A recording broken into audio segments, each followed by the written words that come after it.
The first issue is taking into account the ideas that we share with the audience previously. How could you propose ideas for a narrative in favor of reading when talking to politicians, for instance, or a positive narrative for advocacy towards reading? So the first one would be Naomi, for instance. I need a microphone. Gracias. I will speak to this in a very pragmatic way, maybe because I'm American, or maybe because I'm American at this point in life. If I were looking to influence policymakers, I would be extremely pragmatic. Going to some of the themes that some of my colleagues here have spoken about, how can reading improve your health? How can reading improve the economy? Because if indeed, and again, this is from an American perspective where you remember, or you know that our healthcare system is a little different from yours, we need to figure out how to make healthcare affordable. And the fewer people who are sick, the less it costs the state for people who don't have health insurance. So that would be argument one. Get people healthy, just as running can make people healthy. Reading can reduce blood pressure. Reducing blood pressure reduces strokes and heart attacks. You can see where that argument goes. The second argument I would make is economic. How, by increasing the amount that people are reading in some meaningful way, we're not talking about social media posts, how can that improve their prospects for getting jobs that continue to exist and therefore contribute money to the economy, contribute it to the tax structure, contribute to the local economy. So I would start out on those two notes. Okay. Christoph, please. I'm sorry, but I would join here because I would say that probably vis-à-vis politicians or policymakers, you should start with arguments that the policymakers themselves could use via the public. And you have to sell these reasons. And I think it's a strong, a bad Bologna process word, but employability is not that bad a thing in an economy that might know more unemployment rates than this is the case now. So if reading, for example, would foster the economy, particularly in the lower area of the not so high trained people, that was something you could sell. And the same is true for health costs and time missing in productive hours. If people read and therefore are less ill, if they are more happy also, what we think, it's a good thing, but it's probably not that sellable. All right, to Professor Gerka. Thank you. Yes, I absolutely agree with the points you made, but the question is also how to present this in a way that would be easily presentable. So this is why I mentioned the index, for example, the Gross National Happiness Index, but also the sustainable goal, how is it called? The 2030 Sustainable Goal Development. Because the consequences of reading are so versatile and because it is very difficult to explain all of them, especially to policymakers, and as Christoph said, policymakers need to make this argument in the public. It is essential to have a tool that makes it presentable, and I think indexes are in that way a very useful tool. Also, I think Lord Kelvin made this quip that what doesn't get measured doesn't get managed. And this also, again, makes scientific knowledge communicable in that way. Flavia. Yeah. Hello. No, I think I should. You already have this should mic. work. No, it should She already work. got It that should one. work mine. Yeah, sorry to make things more complicated, but I think that sometimes it's more important where you go than what you say. I mean, writing to the right politicians. And I think that apart from my presentation, so the work regarding development at UN level, where I think that it would be extremely important to make a lobby presence, so to lobby there and to discuss in the right places, because I didn't have time to discuss it in my presentation, but of course one of the reasons why books are not there is the story, the history of how cultural discussion have been discussed inside the United Nations, and the work that UNESCO did with tourism on one side, from museum and archaeology, and the missing of books, because in a way books is the market. So I think this is something that we had to work on it. So start again with book as a key, a key point, a key activated, a key trigger, as he was using today, of development. I think this is key. And at European level, I think using all the infrastructural funds, so in a way the development funds at the European level, I think again an enormous work should be done with the European Commission on this issue. And again, I think changing the way the lobby has been done until now, mescolare le carte, I don't know how to say in English, to mix the charts, and to find new ways, and also new partnership, new strategies. And also, I just wanted to, I'm talking, of course, not rationally, I'm just talking at an open debate, but a third thing that I feel extremely important is to work both on books and what is around books. One word that I realized working on development, which is one of the driver of my work, local development, one of the key words is faith. Faith in the power of knowledge. Faith in the power of capabilities. And one of the main topics of the inequalities, for instance, in Italy, between the North and the South, is the lack of faith in the south of Italy in the importance of education, in the importance of book, in the importance of learning. They found that there are other ways. There have been researchers on that, very interesting. So I think that when you think about books, you must also think about books and everything is around, and push and make that thing possible.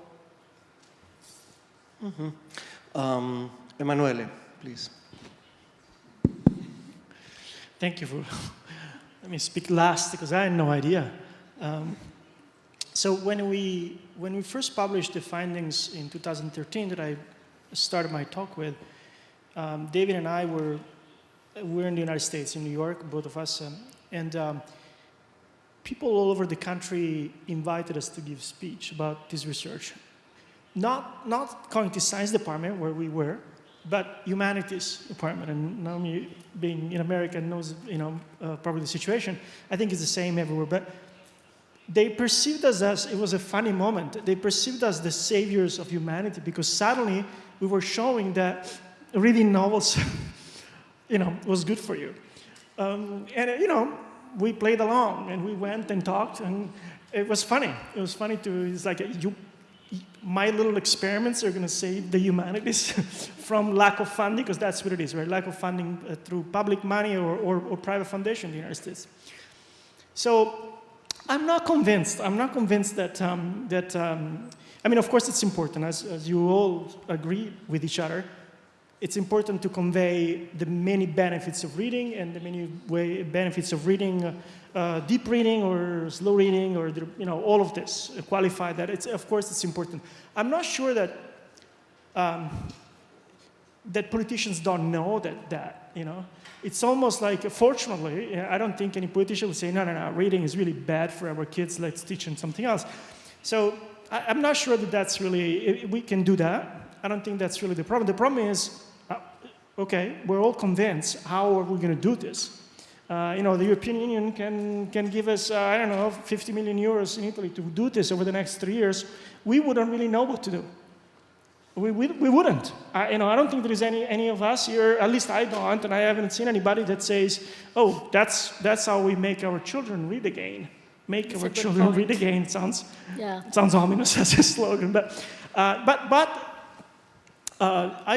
one possibility that I can see is I collaborate with an Italian friend and colleague for the last few years. His name is Federico Battini. Some of you may know about him. He has, for years, he's implemented the reading aloud programs in schools, in elementary, middle school, where the teachers read to children over extended periods of time. And we have data now, we're hoping to publish soon, showing the incredible impact that it has on intelligence, actually, on standardized intelligence tests. Reading aloud compared to actually other activities that are active as well, like regular teaching of language. He was a teacher, and he has been doing this for 20 years. And he tells us parents complain about their kids not reading, but the parents are not reading a book either, zero. And so what he thinks, after 20 years of observing this, the only thing that, the reading in school and what the teachers suggest and read to kids and suggest that they read, the famous, I don't know whether in Spain you have the same, in Italy we have, the sort of like reading list of books that students have to read in the summer. And he laments the fact that there are horrible books. And he makes a point of saying the single most important factor in decreasing children's interest in reading books is the books that they're asked to read in elementary and middle school. And so he would start from there. I think it's a great suggestion. And so how the political policy level can affect that, I'm not sure. But that seems to be, according to somebody who has done this for 20 years, now me, Battini, that's the single most important factor.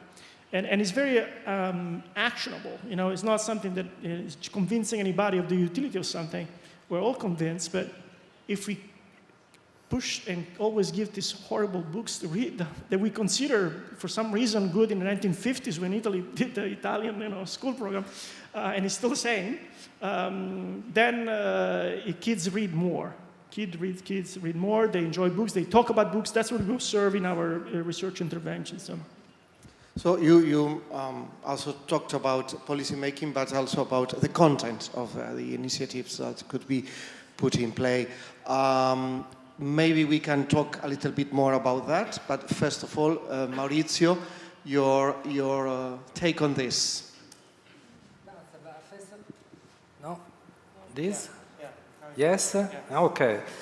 First of all, I think that there are two preliminary questions. How much time is available to talk with the politician? 1 minute, 2 minutes, 15 minutes, 1 hour, one conference, one book. I think this is an important aspect. And the second preliminary question is the physiognomy, the profile of the politician. So I think it's important to understand if the politician is related to the humanistic tradition or to the post-human or transhumanist tradition, like I think you have understood the new politician to which I refer. Taking into account these elements, I will prepare a blend, a cocktail of 4 arguments, 4 topics. The first is an ethical argument. I will try to show that reading is one of the most important activity, the most important tool that people have to grow, to make grow their personality. The first is an ethical argument. The second is an historical and cultural argument, like the image they used in the graphics of this event. I will try to show that reading is along with writing is a fundamental element of our cultural tradition. This is the historical cultural argument. The third is an aesthetic argument. I will try to show that reading, I will try to describe it and present reading as a creative and generative activity that can be used to discover and understand possible worlds on an individual, cultural, and social level. The fourth argument is social. I would try to show that the stories on which reading feeds are an essential element for the cohesion of the society. A blend, un cocktail of this. Now, there's a new challenge about politicians or decision makers, if you allow me. Flavia has been in a political ground somehow in Rome, so I suppose that is interesting, her views about that.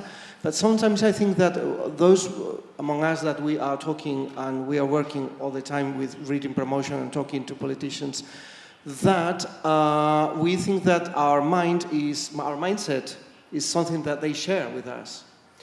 And my challenge is try to imagine, don't mention the name of the politician, but try to imagine that you are talking, you're having lunch with a politician that has the power to invest, change the budget, and decide the priorities in policy making, for instance.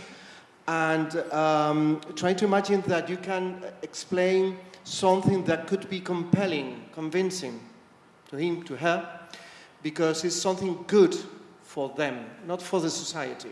I don't know if I'm clear about that.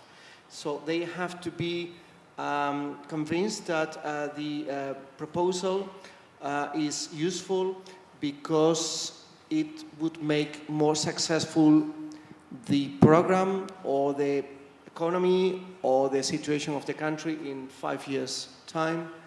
Okay, first candidate. Professor Gillespie.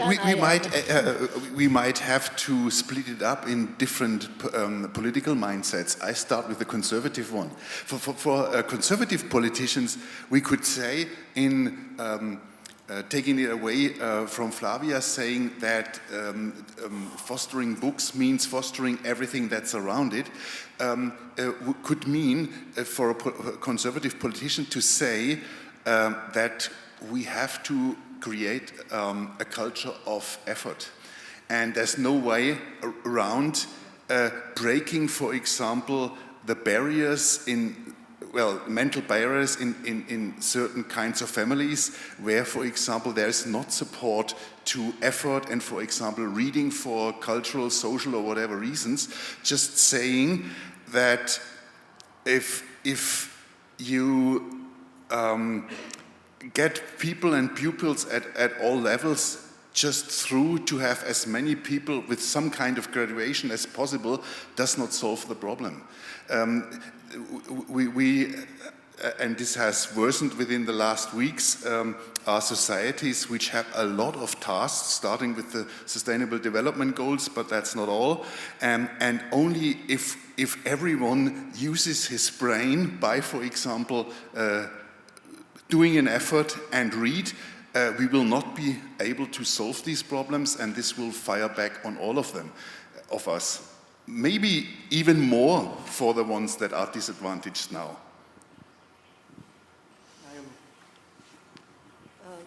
Let me interject a challenge that I don't have the solution to, but at least I'd like to identify. I suspect that for most politicians and policymakers who might be appointed by politicians, that the challenge of reading is not on their radar screen.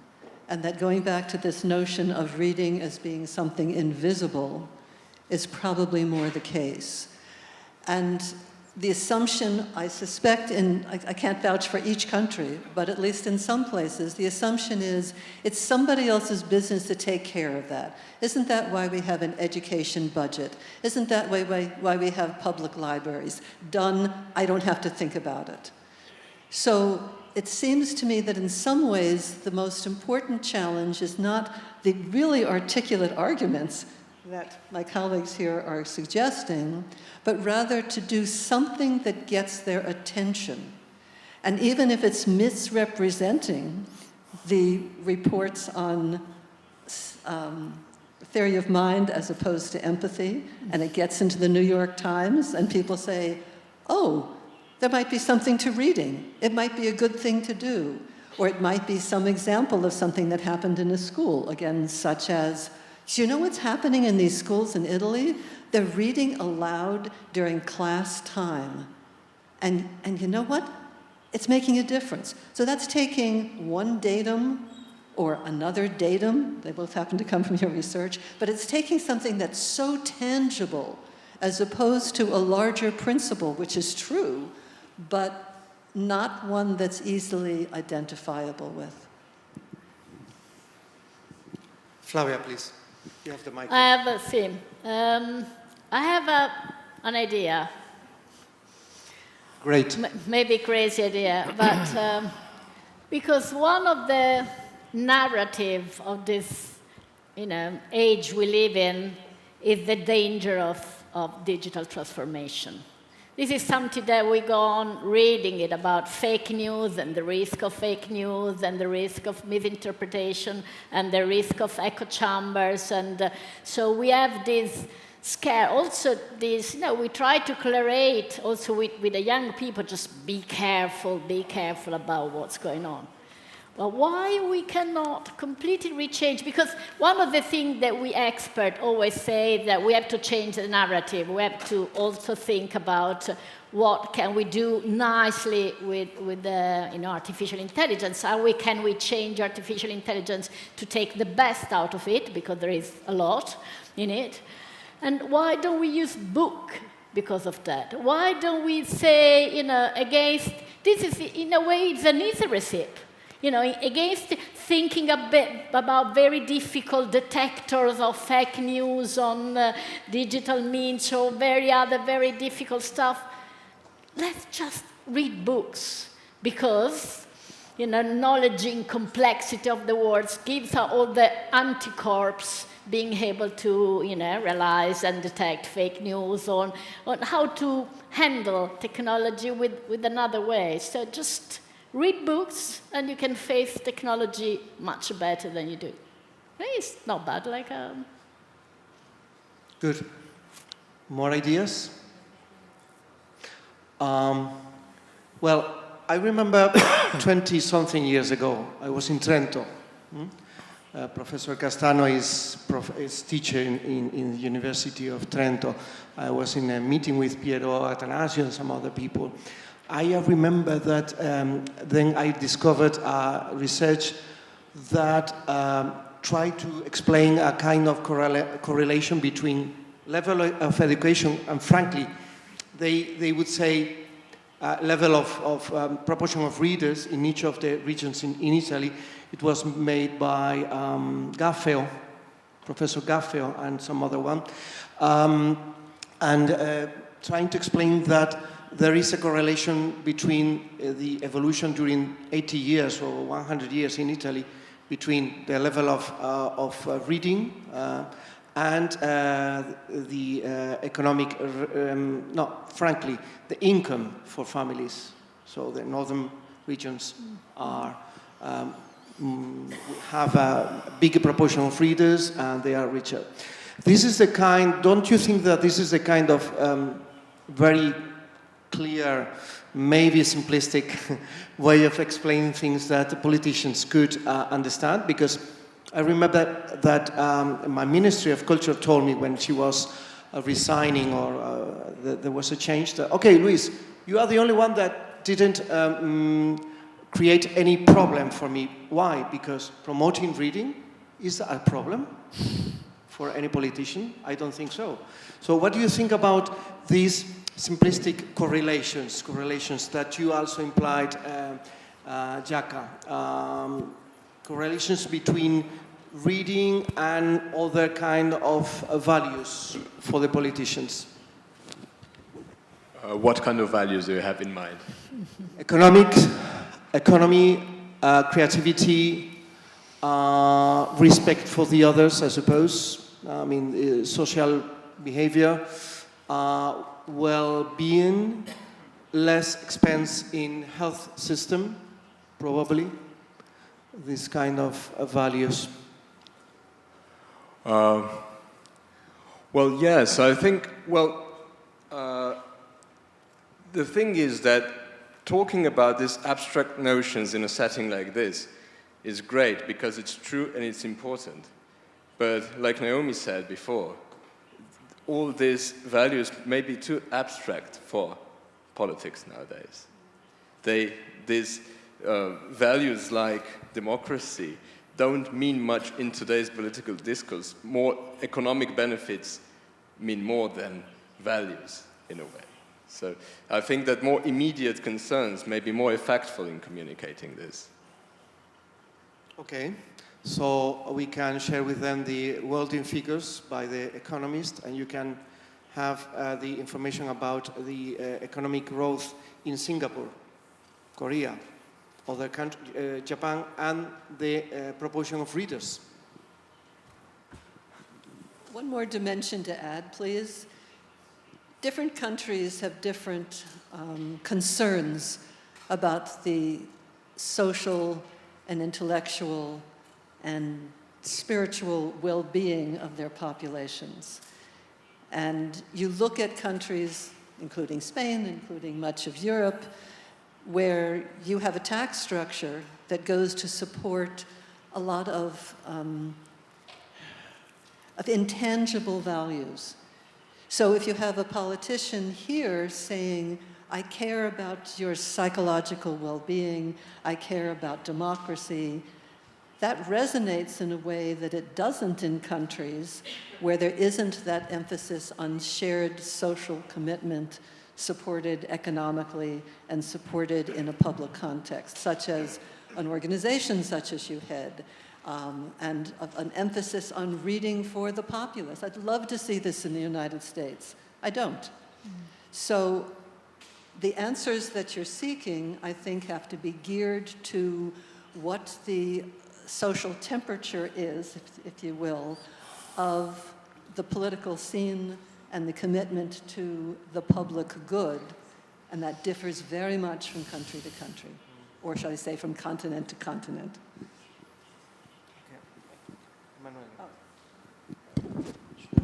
Yeah. So, you know, I teach in Trento, not much, but I teach a course on, it's called social cognition and communication. You know, how you basically it's create a campaign to, not about advertisement, but mostly typically government-run campaign for health issues or whatever it is. So that's what I've been teaching actually right now. And one of the things we look at, there are many factors, and of course, as when you want to convince the public to move one way or the other, one way is to scare them, right? It's like, don't do this, like the smoking campaign, for instance, this is bad for your health. And you know, fear is good.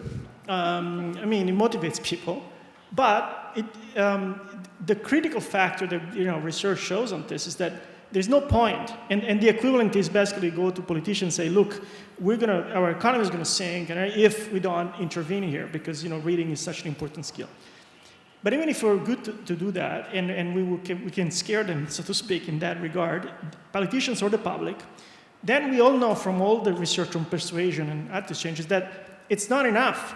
If you don't give them a course of action the solution to that, to scare people, is actually, it backfires, because people say, panic, okay?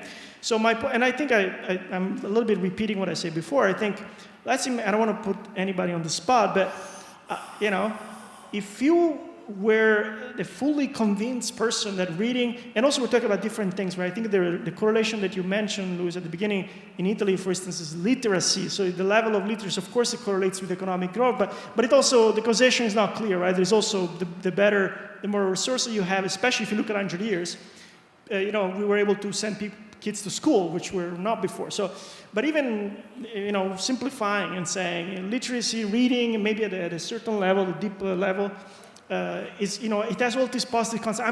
I'm convinced. Not only, but you got elected with a full mandate, as a prime minister. What do you do?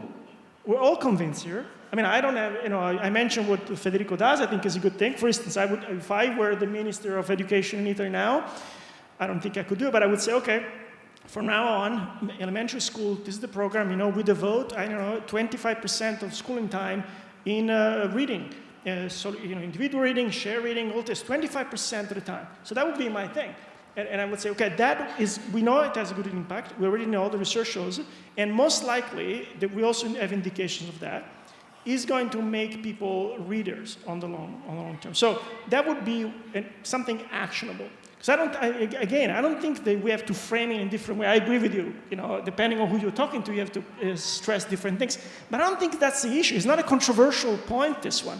I don't think so. The point is that we have to put our effort in finding out what activities we can promote at the school level, at the family level, individual level, to foster reading, to turn people into readers, basically. And we have a couple of ideas, I mentioned a couple of times. I think that's the thing, because if you have them, then you can go to a politician and say, not only here it is, I scared you, but this is the solution. It's very basic psychology 101. One short remark on that. I agree, but this requires curriculum changes and teacher training changes, which means political impacts. Yeah. Even if not very big ones, maybe. Yeah, I used to work in the Ministry of Culture, and I used to say that, okay, we are useless because everything depends on the Ministry of Education. I mean, I still think that there are many things to do in the classroom from the very beginning, and they can transform the situation of reading from the educational ground. Maurizio, changing the subject, if we address to the public opinion instead of the politicians, what would you say? Trying to convince the public opinion about the importance of reading, as Jaka explained perfectly well, talking about smoking and running. I always use the metaphor of the gym. I mean, when you go to the gym, it's hell. I usually go 3-4 times per week, and it's hell.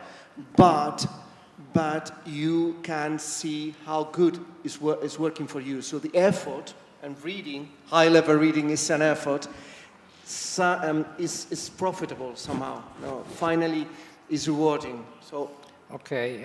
Try to do some advertisement for campaign. The first question, I wanted to say that I think that it is important, it is useful to have with the politicians, when I try to answer to the second question, a very pragmatic approach.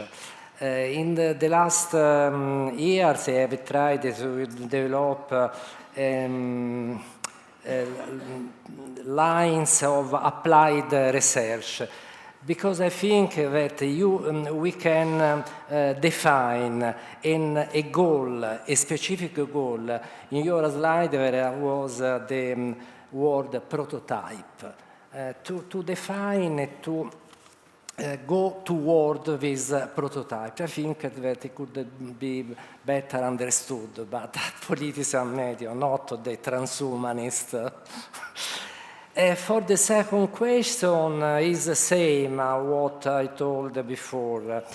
I think it would be necessary to have a narrative path blended with many paths. Because I think that, and we have seen in this conference also today, reading is a pervasive activity. It's like, this could be an argument, it's like walking, it's like breath, it's like heartbeat. I think that it could be interesting to outline the power of reading for the reasons of which we told. I think that it could be interesting to put the power of reading at the center of this communication strategy. Not only advocacy is, I think it is not sufficient. Some years ago, you have tried to develop a strategy, a small strategy of this type in Turin, in the Salone del Libro. But the premises were the same. I think you know the Salone del Libro di Torino is like the book fair here in Madrid, many books, but our objective was to promote the role of libraries related to reading.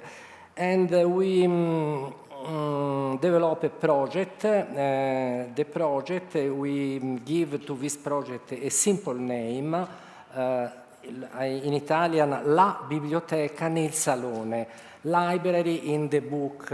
A very simple name and a model of organization of contents innovative. It's like the thing of which I told